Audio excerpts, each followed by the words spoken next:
Welcome to Tech Money Madness, your daily U.S. stock market deep dive. It is Tuesday, May 26, 2026. And, our mission today is really just to cut through the absolute noise of what has been a highly volatile, highly contradictory day. Yeah, contradictory is definitely the right word for it. Oh, for sure. I mean, we have a huge stack of daily financial briefings in front of us.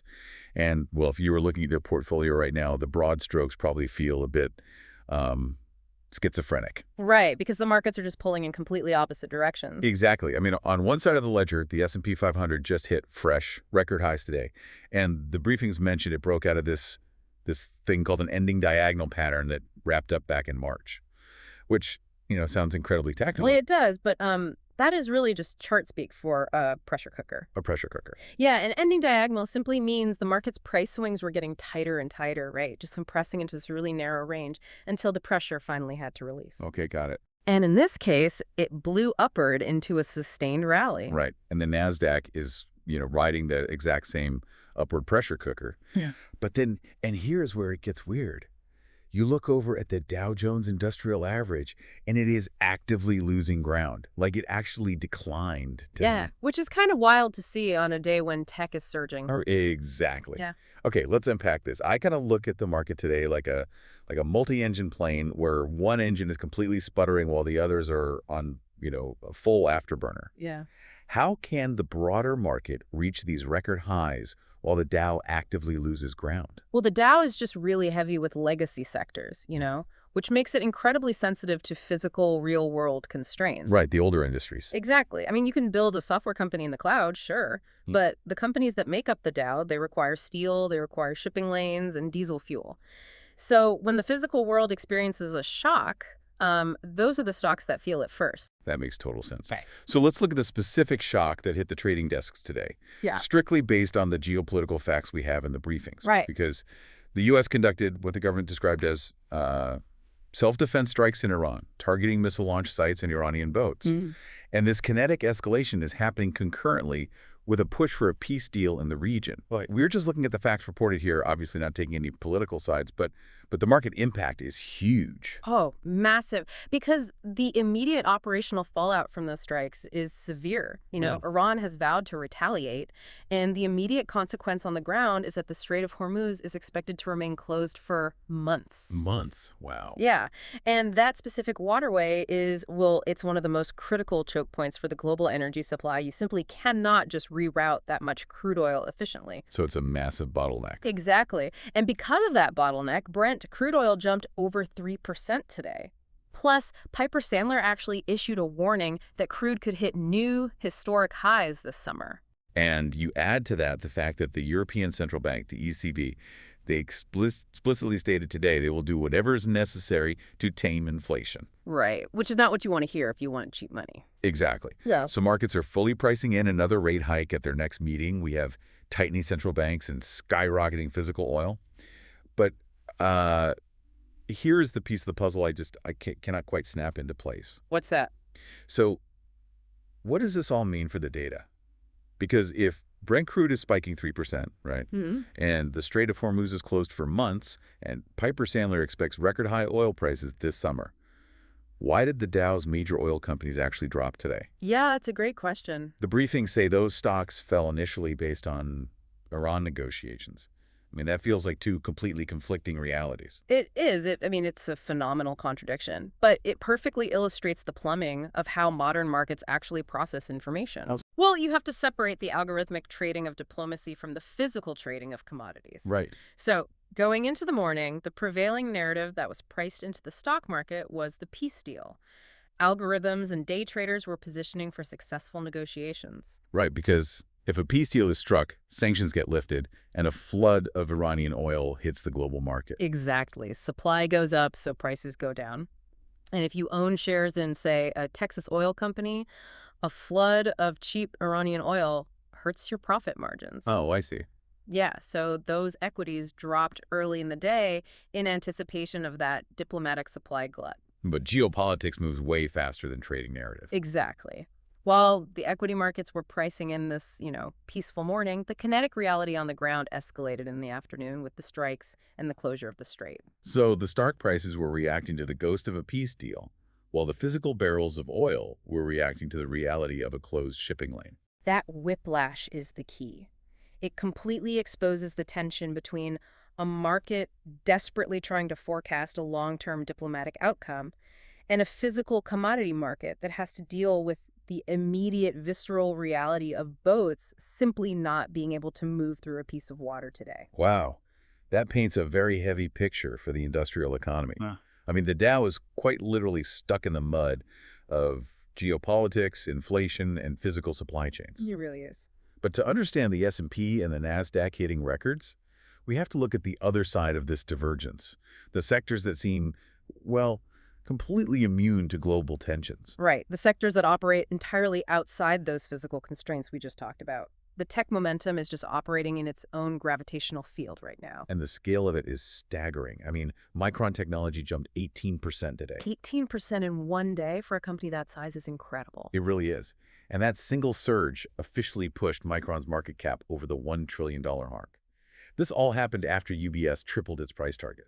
Yeah, and you got to remember, crossing the $1 trillion threshold, that used to be a generational milestone. It was reserved for companies that completely monopolized consumer behavior, like Apple. Right. The fact that a semiconductor manufacturer is crossing it now, that tells you that the fundamental architecture of the global economy has shifted. The hardware itself is now being valued like a consumer monopoly. And obviously the king of that hardware is still NVDA. They continued their surge today on record revenue. But the briefings highlight a twist here that I find genuinely fascinating. A dividend thing. Yes. Analysts are no longer just looking at NVIDIA as this rocket ship growth stock. Clear. Following a pretty significant dividend increase, some analysts are now calling NVIDIA the most underrated dividend growth stock to own. Yeah, it's wild. Here is where it gets really interesting to me. I look at NVIDIA like a hyper-growth tech startup that somehow overnight matured into a reliable utility stock paying your grandma a quarterly dividend. Are we seeing a fundamental shift in how investors categorize mega-cap tech? We absolutely are, and the implications of that shift are actually massive for the broader financial system. I mean, think about traditional dividend-focused index funds and mutual funds. Okay. Historically, these are conservative vehicles. They're designed for retirees who want stable, slow-moving companies like utilities or consumer staples that pay out a reliable yield. Right. A safe haven from all the volatility. Precisely. But traditionally, a tech company paying a dividend was almost seen as a white flag. Really? Why? Well, it signaled they had run out of world-changing ideas to invest their cash into, but NVIDIA is completely breaking that rule. They are generating such an absurd amount of cash from the AI boom that they can fund next-generation R&D and return massive capital to shareholders at the same time. Oh, wow. So because their dividend is now so substantial, those conservative dividend-focused index funds are suddenly forced to buy NVIDIA just to track their benchmarks. Exactly. Everyday retirement portfolios that are supposed to be actively avoiding volatility are now absorbing massive positions in an AI hardware company just to get the yield. That is just crazy to think about. It completely alters the risk profile of passive investing. NVIDIA is proving you don't have to choose between being a hyper-growth stock and a value-yielding stock. But it also means AI volatility is bleeding into literally every corner of the market. It also sets a terrifyingly high bar for the rest of the mega-cap tech sector. I mean, Apple was incredibly active today, but the briefings, Nate, they're facing a really critical test next month at WWDC, their Worldwide Developers Conference. Yeah, that's going to be a huge moment for them. Right, because they basically have to prove to Wall Street they have a cohesive AI strategy just to maintain their current valuation. Well, investors are just becoming highly discerning. They aren't blindly throwing capital at anything with the word tech attached to it anymore. So they're looking closer at the actual applications. Exactly. We are seeing a distinct sector rotation. For instance, the cybersecurity sector serves today. But more importantly, the briefings highlight a long-term forecast making waves right now that custom-built AI chips, which are known as ASICs, they could actually match the demand for general GPUs by 2027. Okay, I see the acronym ASIC constantly. Yeah. What is a fundamental difference between an ASIC and the general GPUs that NVIDIA became so famous for. Okay, think of a standard GPU as a highly sophisticated Swiss Army knife. Okay. It is incredibly powerful and it can handle a huge variety of complex computational tasks, which is exactly why they were essential for training the first wave of AI models, because you didn't know exactly what the AI was going to need, so you bought the tool that could do everything. Makes sense. Now, an ASIC, which stands for Application-Specific Integrated Circuit, is not a Swiss Army knife. It is a highly specialized scalpel. Oh, yeah. Yeah, it is engineered at the silicon level to do exactly one specific task with ruthless efficiency. So as companies figure out exactly what they want their AI to do, they stop buying the really expensive tool that does everything and start buying the cheaper, faster tool that does one thing perfectly. That is exactly the hardware transition happening right now. It really signifies the AI industry moving from that experimental brute force phase into the specialized, highly optimized deployment phase. Which perfectly transitions us from the hypothetical future of tech to the brutal reality of actual corporate earnings. Let's talk about retail. Yeah, the retail numbers today were fascinating. Fascinating and brutal. I mean, imagine getting an A on a test, doing significantly better than your teachers or your parents ever expected. And the moment you bring that report card home, you get completely grounded. It sounds totally counterintuitive. Right. But that absurd, highly punitive scenario is exactly what happened to one of the biggest retailers on Wall Street today. AutoZone was the top loser of the day. They reported better than expected earnings. They beat Wall Street's revenue estimate. Yeah, they put up good numbers today. Exactly. Yet, the stock suffered its worst single-day drop in 4 years. I mean, I understand that the stock market looks forward, but if a company puts more actual cash in the bank than anyone expected, why punish the stock price so severely? Because a stock price is not a reflection of the cash in the bank today. It is a multiple of the cash they expect to put in the bank 10 years from now. Fair, fair, fair. So AutoZone beat the top-line numbers, sure, but buried inside that report were three major anxieties. You had international growth concerns, supply chain disruptions, and the absolute deadliest condition in retail margin compression. Margin compression. The brake pad example usually helps clarify this for me. Let's say AutoZone buys a brake pad from a manufacturer for $10 and sells it to a mechanic for $15. Their profit margin is $5. Right. That is your baseline. Now, inject the geopolitical supply chain issues and inflation we talked about earlier. Shipping costs rise. So the manufacturer now charges AutoZone $12 for that exact same brake pad. But because everyday mechanics and consumers are feeling the pinch of inflation too, AutoZone can't simply hike the retail price to $17. Exactly. Because if they do, the mechanic just goes to a competitor. So AutoZone has to eat the cost and keep the price at $15. And suddenly, that $5 margin compresses down to $3. That is margin compression. Even if AutoZone sells a record number of brake pads this quarter and beats their revenue targets today, analysts look at that shrinking margin and realize that future profitability is eroding. Wow. Yeah, if your costs are rising faster than your pricing power, your current success is basically just a mirage. So the market looks at AutoZone's great quarter and effectively says, enjoy it while it lasts. Pretty much. But contrast that punishment with Eli Lilly, who actually ended up as one of the top gainers today. Yeah. I mean, they didn't surge because of what they sold yesterday. They edged higher because they announced plans to spend nearly $4 billion on vaccine deals to expand their infectious disease R&D. Which, you got to realize, is a massive, immediate outflow of cash. Right. AutoZone actually made money and got crushed. Eli Lilly announces they are going to spend $4 billion, and the market rewards them. It's wild, isn't it? It really proves the market will happily tolerate a massive present-day expense if it secures future dominance, but it will violently punish present-day profits if the future looks even slightly tighter. Exactly. And that demand for future-proofing, it's trickling all the way up to the boardroom. Huh. I mean, we saw two major leadership shakeups today because of this. Oh, right. Dropbox and BP. Yeah, Drew Houston announced he is stepping down as the CEO of Dropbox after 19 years to become executive chairman. And BP removed their chairman over conduct concerns. When the economic environment fractures like this, with tech demanding relentless innovation and the industrial sector fighting margin compression boards just lose their patience, they restructure leadership to fit the future narrative. And that sensitivity to the future narrative is driving some wildly outlier movements in individual stocks today, too. Oh, absolutely. Take American Airlines. They were a top gainer today after announcing they were going to use SpaceX's Starlink for their in-flight Wi-Fi. Now, I get the passengers want faster streaming, but Does slightly better internet access really move a multi-billion-dollar airline stock? If it were just about letting a passenger stream a movie, no. But the market is reacting to the underlying infrastructure upgrade. How do you mean? Well, installing a low Earth orbit satellite array like Starlink on a commercial fleet, it fundamentally changes the operational telemetry of the aircraft. Okay, what does that actually look like in practice? So traditionally, aircraft data is downloaded when the plane lands, or it's transmitted via very slow, really expensive legacy satellite connections.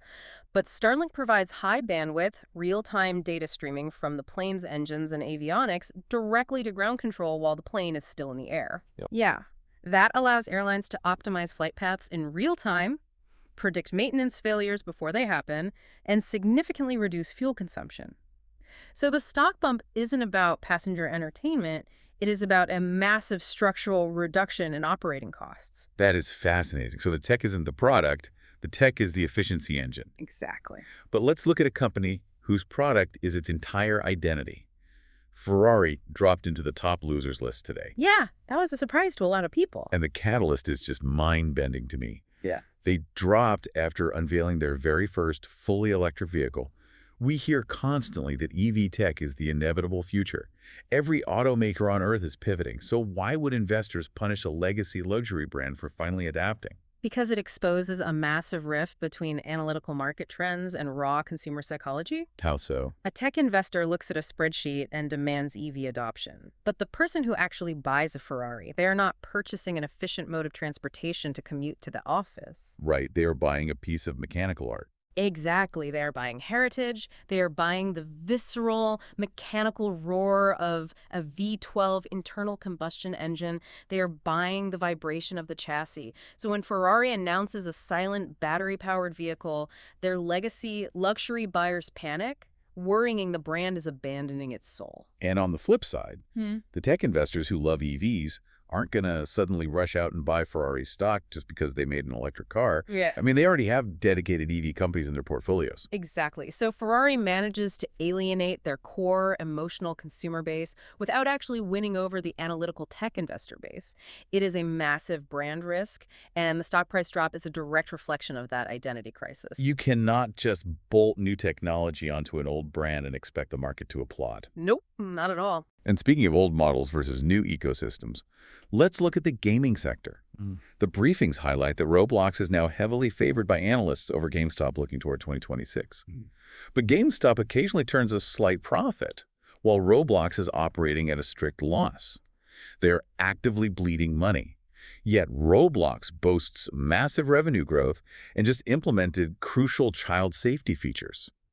Why the preference for the company losing money? Well, it is the ultimate test of evaluating a business model's lifespan.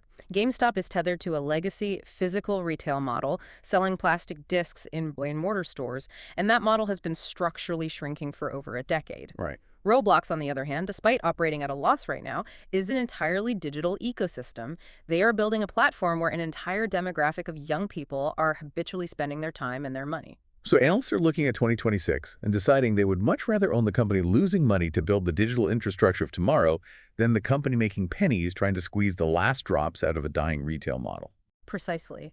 The market will always assign a premium to a company expanding its universe over a company that's just managing its own decline. We even see this anxiety about the future playing out in the oldest asset class in human history, gold. Oh, the gold ETFs today, yeah? Right. The briefings note a massive battle in the gold market today, with option volumes leaning heavily bullish for both the SPDR and VanEck Gold ETFs. But these ETFs are digital products. How does buying a digital options contract on a computer screen impact the actual physical yellow rocks sitting in a vault? It all comes down to a mechanical process called delta hedging. Delta hedging? Yeah. When an institutional investor buys a massive amount of bullish call options on a gold ETF, the market makers who sell them those contracts take on massive risk. Because if the price of gold skyrockets, those market makers owe the investor an absolute fortune. So how do the market makers protect themselves from that? They hedge. To offset the risk of the digital contract they just sold, the market maker has to go out and buy shares of the underlying ETF. And the ETF provider, in turn, is legally required to go out and purchase physical gold bullion to back those new shares. Oh, I see. So, a surge in digital options betting directly forces the mechanical purchase of physical gold, which drives the physical price up. Wow, that perfectly encapsulates the entire day. Institutional money is using highly complex digital derivatives to hoard physical gold because they are deeply anxious about the geopolitical reality we started this deep dive with. It really brings everything full circle. It does. We are looking at a market defined by a massive structural divergence. On one side, you have the heavy industrial reality of the Dow, dragged down by self-defense strikes, closed shipping lanes, spiking physical oil, and tightening central banks. And on the other side, you have the weightless optimism of the S&P 500 and the Nasdaq, an ecosystem where trillion-dollar valuations are the new baseline, where algorithms dictate airline efficiency, and where the promise of custom AI chips makes the tech sector seemingly immune to global tension. It really leaves you with something very serious to chew on regarding how you evaluate the companies in your own portfolio. I mean, we saw AutoZone, a highly profitable, highly functional company, heavily punished today over fears that their margins might shrink in the future. Meanwhile, a company like Roblox, which is actively operating at a loss today, is hailed as a top buy simply because they own the narrative of tomorrow. It absolutely forces you to question the very definition of value. I mean, if traditional balance sheets and current operational successes are being completely overshadowed by the promise of future-proofing, as an everyday investor, are you actually buying a company's current reality, or are you just buying their imagination of the future? That is a great point. And if it's the latter, you really have to ask yourself, how accurately can you price imagination? That is a phenomenal question to leave hanging in the air. Thank you for joining us on this deep dive. Keep questioning the mechanics behind the headlines. Keep looking under the hood of those balance sheets. That's all for today's deep dive on Tech Money Madness. Don't forget to like, subscribe, and we'll see you tomorrow for more market coverage.